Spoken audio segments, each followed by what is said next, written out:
Hey yo les balders, c'est Alex et bienvenue dans cette toute nouvelle vidéo. Déjà un grand merci à tous parce qu'on approche des 80 abonnés, les 100 arrivent à grands pas, ça va super vite. Et pour l'occasion des 100, j'ai envie de vous trouver un petit cadeau à vous offrir. Alors je sais pas trop ce que ça sera encore, ça sera peut-être une carte Steam, ça sera peut-être, je sais pas, ça me paraît correct. Je réfléchirai à tout ça, il me reste encore quelques temps, moi il reste une vingtaine d'abonnés à avoir. En tout cas si c'est pas encore fait, je t'invite à t'abonner juste en dessous pour ne louper aucune de mes prochaines vidéos. Et je mettrai en place les modalités pour éventuellement un petit cadeau, alors je sais pas, peut-être sur Insta, je sais pas, on verra bien. Enfin, je vous en reparlerai d'ici là, on n'y est pas encore. Mais voilà, c'est prévu.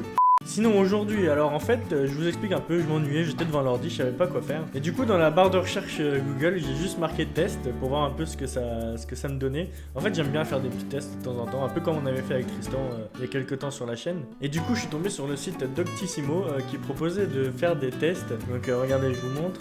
Vous avez des tests de personnalité, des tests de couple, des tests de forme, un test de grossesse, psycho, santé, voilà. Enfin voilà, il y a plusieurs tests différents. Bien entendu, tous ces tests là, faut pas les prendre au pied de la lettre, hein, c'est un peu de la connerie pour moi. Mais bon, je trouve ça toujours marrant de voir un peu ce que ça donne. Et du coup, on va commencer par le tout premier test, c'est pourriez-vous tenir un régime? Bon, vous le voyez, j'ai un physique un peu disgracieux si je peux me permettre. De temps en temps, j'essaie de faire des régimes, mais j'arrive jamais à m'y tenir en fait. Donc on va voir si ce test-là arrive à me convaincre du contraire ou pas. Est-ce que vous êtes prêts? On y va.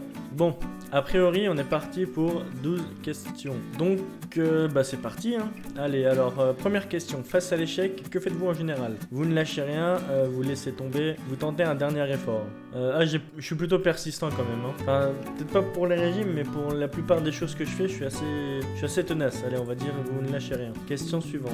Qu'est-ce qui vous démarque de plus des autres? Votre persévérance, votre optimiste, votre originalité? Je pense que c'est l'optimiste. En général, quel est votre niveau de détermination? Faible, j'ai un abonnement à la salle de sport, mais je n'y vais jamais. Fort, j'ai arrêté de fumer il y a 5 ans. Modéré, tout dépend du défi qui est en jeu. Alors je dirais faible parce que j'ai un abonnement à la salle de sport et j'y vais jamais. Faudrait que je l'arrête d'ailleurs. Numéro 4. Pourquoi participez-vous à un marathon? Parce qu'on va bien s'amuser avec les copines, parce que c'est une occasion de me défouler et de me dépasser, parce que j'ai les capacités de gagner.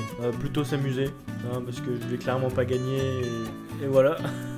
Question numéro 5. Au travail, pourquoi apprécie-t-on de faire équipe avec vous sur un projet? J'ai toujours plein d'idées, je vais au bout des difficultés, je suis d'une nature conviviale. Je dirais j'ai toujours plein d'idées. Ouais. Question numéro 6. Avec vos proches, comment réagissez-vous face à un conflit? Vous n'êtes pas responsable, vous restez fâché. Vous fuyez, vous avez horreur des conflits, vous trouvez une solution, un compromis. J'ai du mal à... Ouais, je pense que si je suis pas responsable, je reste fâché. Question numéro 7. Depuis combien de temps envisagez-vous de faire un régime? C'est très récent, même Hérode s'en souvient. J'y ai pensé à plusieurs reprises. J'y ai pensé à plusieurs reprises parce que j'en ai fait quelques-uns et... des fois ça marche. Quand j'en fais, j'arrive à perdre, mais... ça revient. Qu'attendez-vous d'un régime? Plus de tonus, de légèreté, un mieux-être, rentrer de nouveau dans mon jean préféré, une meilleure image de moi, une meilleure confiance en moi. Une meilleure image de moi, je pense. Ouais. Question numéro 9.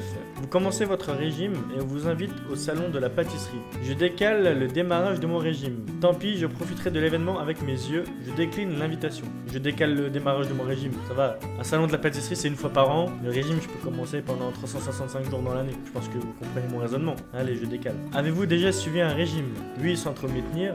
Oui, par période. Non, ça n'avait aucun sens auparavant. Donc du coup, c'est oui par période, hein. Pour vous, les concessions, c'est possible, ça fait partie de la vie, dommage.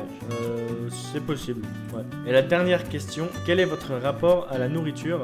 Un plaisir gourmand, un vrai réconfort, un besoin qui régit votre santé. Un plaisir gourmand. Après, ils auraient dû mettre, par exemple, quand je m'ennuie devant le PC, c'est souvent j'ai un truc là à manger. Et voilà, pendant les montages ou des fois quand je joue. Ouais, bon, il n'y a pas, tant pis. Alors, la conclusion, vous avez l'esprit sportif et déterminé. Et c'est un avantage certain. Mais est-ce bien suffisant à l'entreprise d'un régime réussi? Tout sportif a besoin de faire une pause pour reprendre son souffle. Et vous faites partie de celles dont la constance n'existe que sur une durée définie. Vous pouvez essayer, mais si vous sentez que les échecs se succèdent trop, n'hésitez pas à changer de stratégie. Le sport permet aussi de perdre les kilos superflus. Là, ils ont pas tout à fait tort, dans le sens où quand on fait quelque chose, que ce soit du sport, un régime ou professionnellement parlant ou peu importe. Quand on fait quelque chose, si on voit que ça rame un peu, si on voit que ça galère, on peut toujours changer de stratégie. Si on fait quelque chose et que ça fonctionne pas, c'est peut-être que derrière il y a quelque chose qui fait que ça fonctionne pas. Je sais pas si vous voyez ce que je veux dire. Il n'y a jamais une seule façon d'aller au bout de ces objectifs en fait. Donc on va passer au deuxième test. Il y avait un test qui me plaisait bien, c'était le test de personnalité. J'aimerais bien un peu savoir ma propre personnalité en fait. On va essayer, avez-vous l'esprit d'équipe?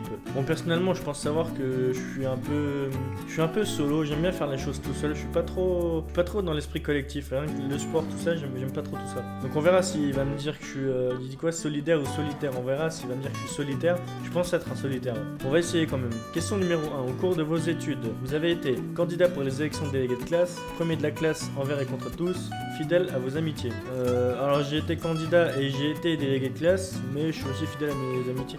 Je vais aller candidat, ça me paraît stylé comme réponse. Question numéro 2, en matière de pratique sportive, vous êtes plutôt adepte. Donc là voilà, j'ai fait un petit peu de foot dans ma vie, mais j'ai fait beaucoup de sports solo, individuels, genre de la boxe, beaucoup de sports de combat, du ping-pong j'ai fait un peu. Donc c'est beaucoup des sports de sport solo en fait. Il propose du yoga car ce sport vous permet d'être un individu dans un groupe, du basket car vous aimez inventer des combinaisons de jeux avec vos partenaires, du tennis car vous avez besoin de vous confronter à un adversaire et vous-même. En fait moi dans le sport collectif, ce que j'aime pas c'est de devoir dépendre des autres pour gagner ou même pour perdre d'ailleurs. J'aime bien, si je gagne c'est grâce à moi, si je perds c'est à cause de moi, voilà, je suis plutôt dans cette optique là. Donc je dirais plutôt du tennis du coup. Avez-vous travaillé avec 3 autres personnes dont vous êtes le porteur de projet? Lors de votre dernière relecture, vous identifiez les axes d'amélioration. Vous décidez de préciser les parties qu'ils méritent. Vous êtes le porteur de projet, vous avez le final cut.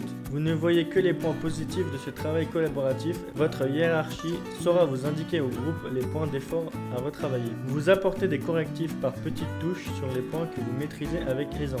J'apporte des correctifs par petites touches, ouais. C'est un peu ce que je fais dans mes montages. Je les regarde une fois, 2 fois, 3 fois et à chaque fois j'ajoute des petites valeurs ajoutées. Question suivante. Vous êtes au restaurant en famille. Une dispute éclate entre votre fille chérie et votre fils bien-aimé. J'ai ni l'un ni l'autre donc ça tombe très bien. Vous intervenez de façon à restaurer l'harmonie familiale. Votre fille est une rêveuse et votre fils un pragmatique. Vous tranchez en la faveur de ce dernier. Vous les laissez s'expliquer. Vous savez que leur dispute ne dure jamais longtemps. Ouais, je les laisse s'expliquer. J'ai pas envie de m'immiscer dans leurs problèmes d'ado là. Pour vous, la colocation est synonyme. Alors j'ai longtemps été en colocation, ça se passe, c'est une très belle expérience. Vous partagez des éclats de rire, de promiscuité et d'étouffement, de liens tout aussi utiles qu'agréables. Je peux pas répondre les 3 ? Enfin, en fait là il n'y a pas vraiment de bonne réponse. De liens tout aussi utiles qu'agréables. Allez, je vais mettre de partager des éclats de rire quand même. Un génie vous offre le pouvoir de changer de lieu et d'époque historique. Vous optez pour un ashram hors du temps en Inde, les années de la reconstruction après la Seconde Guerre mondiale, les États-Unis au cours de la conquête de l'Est. Aucune des 3. En Inde, je pense. Allez, en Inde. Vous partez en randonnée avec un groupe d'amis. Parmi eux, il y a 2 néophytes. Ils ont besoin d'un guide qui assure. Vous veillez sur eux les 5 premiers kilomètres. Vous les assistez tout au long de la randonnée. Respiration, hydratation, repos. Alors par contre, là, il y a un truc aussi qui me caractérise. C'est que même au boulot, que ce soit au boulot ou même n'importe où, j'aime bien apprendre aux gens ce que je connais en fait. Par exemple, au boulot, j'aime bien avoir les stagiaires parce que j'aime bien m'occuper d'eux tout simplement. Donc du coup, je dirais plus, je les assiste tout au long de la randonnée. Numéro 8. Vous considérez l'entreprise au sein de laquelle vous travaillez comme un espace d'échange d'idées, une source de réalisation collective, un tremplin professionnel. Carrément un tremplin professionnel. Votre supérieur et hiérarchique vous annonce que toute l'équipe a droit à 2 jours de télétravail. Vous sautez de joie, c'est dommage pour la cohésion d'équipe. Voilà un deal équilibré. Je saute de joie, ce serait trop bien mais je peux pas.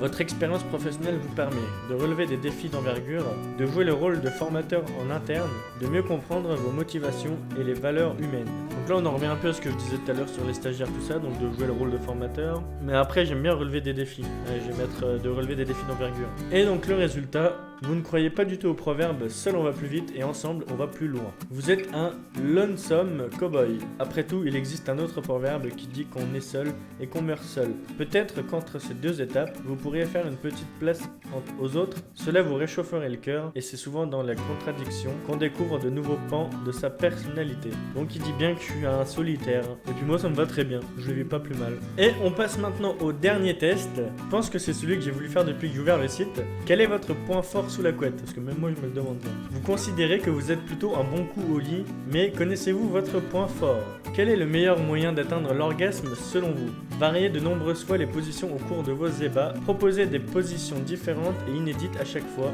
Choisir les positions qui paraissent donner le plus de plaisir à votre partenaire. Ah, j'aime bien innover, j'aime bien proposer des positions différentes et inédites à chaque fois. Question suivante. Selon vous, combien de temps doivent durer les séances de bagatelle? Autant de temps que nécessaire pour expérimenter de nouvelles pratiques au cours de l'amour. Parce qu'elles doivent s'arrêter à un moment? Quel dommage! Vous avez encore plein d'énergie pour continuer. Aussi longtemps que nécessaire pour que votre partenaire connaisse l'orgasme. Bon, c'est compliqué cette question parce que ça dépend pas forcément de nous en fait. Allez, je dirais autant de temps que nécessaire pour expérimenter de nouvelles pratiques au cours de l'amour. Avant l'amour, de quoi aimez-vous parler? De la dernière pratique sexuelle que vous venez de découvrir, de ce qui passionne votre partenaire, de votre dernier marathon. Je sais pas en fait, je parle rarement de ça avant de le faire. C'est bizarre comme question. Allez, de mon dernier marathon. Après l'amour, votre partenaire pourrait dire: ouah, je n'ai jamais ressenti du plaisir comme ça. Ouah, je suis sur les rotules. Ouah, je n'ai jamais ressenti un tel plaisir. Allez, je suis sur les rotules. Quelle est la qualité que vous recherchez chez votre partenaire? Une envie insatiable de sexe, une bonne connaissance de soi, une envie de découverte. Une bonne connaissance de soi. Si votre partenaire semble ne pas réagir lors de vos ébats, vous lui demandez ce qui lui ferait plaisir, augmentez la cadence, changez de position. Je change de position, ça fait bizarre de lui demander quand même, non? Qu'est-ce qui vous attire en premier chez un potentiel partenaire? La capacité à vous surprendre, la faculté d'écouter, l'énergie qui semble sans limite. La capacité de me surprendre. De quelle manière pratiquez-vous les plaisirs oraux? Avec vigueur pour donner du plaisir, avec douceur pour garantir la jouissance, avec créativité pour que l'orgasme vienne soudainement. Je sais pas trop en fait, j'aime pas trop ça moi. Avec créativité du coup. Quel est votre personnage historique préféré? Guillaume le Conquérant, Mère Teresa, Pablo Picasso. C'est quoi le rapport? Allez, Guillaume le Conquérant, je sais pas. On verra bien. Quel est le pire selon vous au lit? S'ennuyer, s'endormir, être égoïste. Ah, je dirais être égoïste. Ouais. Faire l'amour le premier soir, selon vous, c'est dommage car vous ne vous connaissez pas assez. C'est génial pour se surprendre mutuellement. Oui, tout de suite même. Alors je dirais c'est génial pour se surprendre mutuellement. On peut être pour, on peut être contre. Moi, je suis pour. Et la dernière question, en général, qui prend l'initiative? Vous et très souvent. Vous, si votre partenaire semble ouvert à l'idée. Vous et toujours de manière surprenante. Je dirais vous si votre partenaire semble ouvert à l'idée. Hop. Et donc le résultat, votre point fort à ne pas douter est l'imagination. Vous n'êtes jamais à court d'idées pour varier les plaisirs, changer les positions, proposer de nouvelles pratiques ou suggérer les lieux insolites pour faire l'amour. S'il y a bien une chose que votre partenaire ne risque pas de connaître, c'est la routine, car vous mettez un point d'orgue à ne jamais tomber dedans. Vous êtes en quelque sorte le Picasso de la couette. C'est pas mal, non? Bon, on a maintenant fait nos 3 tests. Je pense qu'on a un peu fait le tour de ce que je voulais voir en tout cas. Maintenant, ce que je vous propose, c'est de mettre le lien des tests dans la description, que chacun aille les faire et que vous me dites un peu les résultats que vous avez et qu'on puisse peut-être en parler. En tout cas, j'espère que cette vidéo encore une fois vous aura plu. Pour moi, c'était un plaisir de la faire. Je vous invite encore une fois à vous abonner pour ne louper aucune des prochaines vidéos. Il y aura plein de jeux qui vont arriver, il y aura pas mal de choses qui vont être sympas. Dans la description, il y a aussi tous mes réseaux sociaux, donc Insta, Twitter, Facebook et Snapchat. Si vous voulez m'ajouter, c'est avec plaisir. Et moi sur ce, je vous dis à la prochaine. Prenez soin de vous. Bye bye.